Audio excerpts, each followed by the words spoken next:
The only thing that scale can tell you is your relationship with gravity. That's it. When you step on that scale, know that it's just a number. It's just giving you some information so you can make some decisions along the way. You could have a perfect week and the scale might not move. We see it all the time. We see these fluctuations in body weight even when you're doing so well, is because there's days where our body retains more water, retains less water, we're dehydrated, sodium levels are high. All of those things play a role, and especially us women.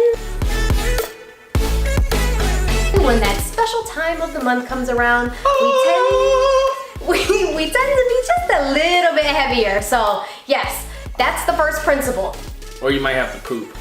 Oh yeah, if you have to poop, that's probably like 2 pounds right there. I'm telling you, maybe 5, shoot. I might have a 10-pound poop. Yeah, I only have 2 pounders. All right, number 2, use many methods to measure your progress. So don't only depend on the scale, you need to do some circumference measurements, you need to measure, how you feel, you need to measure your energy.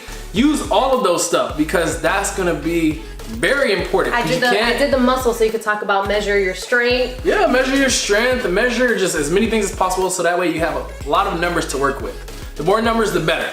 Yeah, number 3, enjoy food in moderation without guilt. You're going out with your family and you have some meals that are really delicious and then you feel so bad about having those meals, and then what ends up happening? Oh, you end up just saying, forget the whole week. Yeah. Forget the whole week. If I'm gonna do bad at this meal, I might as well just let everything keep going and might as well keep it going.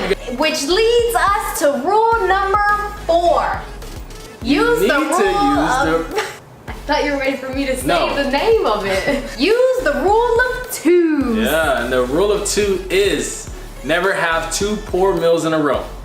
So if you live by rule number 3, you enjoy foods in moderation that take you closer to your goal. Rule number 4 is you never have 2 of those meals in a row. Yep. You're never far from getting right back on track. This is true, and signs of a healthy eater are being able to eat foods in moderation. Rule number 5, you have to be comfortable being hungry. Being hungry is a sign. Being hungry is a great sign. Okay. Being hungry is a great sign that you are eating just enough food to lose a little bit of weight. One of the first questions we ask a lot of our clients is, do you feel hungry at all throughout the day? And if they say no, 9 times out of 10, they're probably eating too much food too frequently. Yeah. So being comfortable with being just a little hungry. Stay hungry, my friends. Rule number 6. Action creates motivation. Talk about it. Tell me. Motivation isn't something that just the fairy dust pops on you, man. You have to do something. You have to do something. It will spark motivation. It's gonna spark motivation. So don't worry about trying to find that motivation. Worry about finding a habit to stick with. I'm not motivated today. What do I do? Go for a walk. I'm motivated. Action sparks motivation. Even on your most unmotivated days, if you just do something, everything else will fall into place. And then over time, it's just automatically gonna happen. Those actions are automatically gonna make you motivated. So how many times a week should we be exercising? This moves us to rule number 7. You need to exercise at least 2 to 3 times a week, and you have to focus on strength training. So if we were to give you a great analogy with getting your fitness level to where it needs to be, strength training has to be the entree. Cardio has to be your dessert. Appetizer. Wait, appetizer or dessert? I don't know. Either or. The bulk of it all should be your strength training, but why? Big time. Why strength training over cardio? Why? I don't know either. Just do it. You have a 24-hour window where your body's trying to recover. When you're doing strength training and cardio, you're burning calories in the moment, but not at rest. Which is why you kind of want to utilize those energy systems and get strong. Yeah. And strength training not only helps you inside of the session, but it helps you after. Yeah. You have that window where you're burning calories. Yep. And what you're doing is you're increasing your metabolism. So the more muscle you have, the more calories you can burn without doing much, and the more calories you need to be able to sustain that muscle.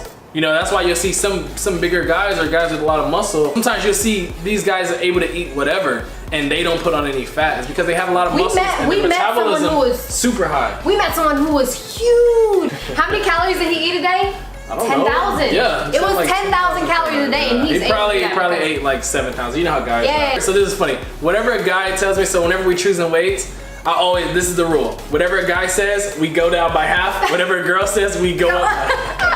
What is the 8th principle, Josh? Take it away. The 8th principle is you have to set actionable base goals. So when we sit down with a client, we first figure out, where do you want to go? What is your goal? What do you want out of this? Generally, they'll give us a fat loss goal. They want to lose 20 pounds, 10 pounds, 15 pounds, 5 pounds, whatever it is. And from that information, we then set action-based goals. Let's say you want to lose 30 pounds or whatever. You know, okay, I want to lose 30 pounds. What happens next? You can't really measure that. Yeah. So you have to set a goal that you can actually control every single day. Ding, ding, ding, that'll ding, take ding. you to what that kind goal. Of goals? Action-based goal. That action is going to create motivation too.